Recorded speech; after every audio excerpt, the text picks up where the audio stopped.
Now, for more on the Republican defections and discontent surrounding the Trump candidacy, we turn to Maine Senator Sen Collins, who, as we noted earlier, announced today she will not vote for Donald Trump, her party's nominee. She spoke with me earlier today from Bangor, Maine.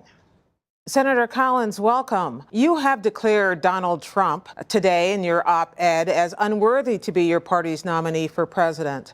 Why didn't you make that conclusion sooner? I kept hoping that Donald Trump, once he won the primary, would change. I hoped that we would see a new Donald Trump, one who put forth thoughtful policy positions, stopped denigrating people, and had a more positive vision for America.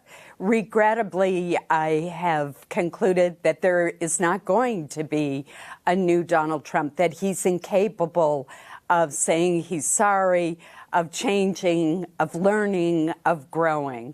And it was that conclusion that has led me to believe that he lacks the temperament, the judgment, the knowledge, and the self-restraint to be our next president. The questions about his temperament were raised again today when he spoke in North Carolina and said that he suggested that the only way to stop Hillary Clinton from appointing judges that they disagreed with is that maybe the Second Amendment folks could handle it.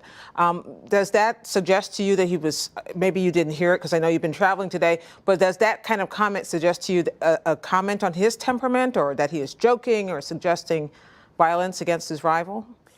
I certainly don't think he's suggesting violence in any way, but again, it's a very poor choice of words, and I think it speaks to a broader issue, and that is the politicization of the judicial nomination process, which both parties have been guilty of.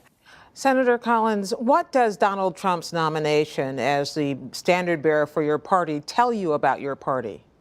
I don't think that Donald Trump represents the traditional Republican values and heritage of my party.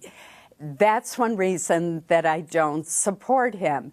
The Republican Party has always revered the individual. We led the way in abolishing slavery, for example, and we recognize the dignity and worth of every human being. And it is clear that Donald Trump, by his derogatory comments, by his mocking of the most vulnerable people in our society, by his marginalization of ethnic and religious minorities, does not reflect the traditional Republican values. I want to see a Republican Party that is a big tent, inclusive party that welcomes all people to be Republicans and to contribute their ideas and support our position of providing opportunity to the American people. And I believe he goes in the opposite direction and deepens the divisions that are so pervasive in our society today. And you acknowledged in your piece today that ran in the Washington Post that he is connecting with some discontent in our country, and perhaps that Bernie Sanders was as well, you wrote. So what is that, and who can speak to that in this election year? I see that disconnect very clearly in my own state of Maine, where there are people who have been affected by mill closures, some of which have been brought about by poorly negotiated trade agreements, and they do feel marginalized and left behind. They haven't been able to find new work, despite the fact that they did nothing wrong that caused them to lose their jobs. Both parties need to do a better job of reaching out to those individuals, to those hardworking families, and providing job training, matching people and giving them new skills for new jobs.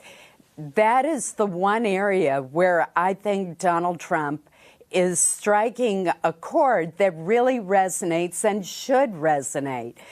Both parties need to do a better job of rejecting poorly negotiated trade agreements, and I would put the president's TPP, the Trans-Pacific Partnership Agreement, in that category. We've lost thousands of manufacturing jobs just in the state of Maine alone, and that resonates with people, and understandably so.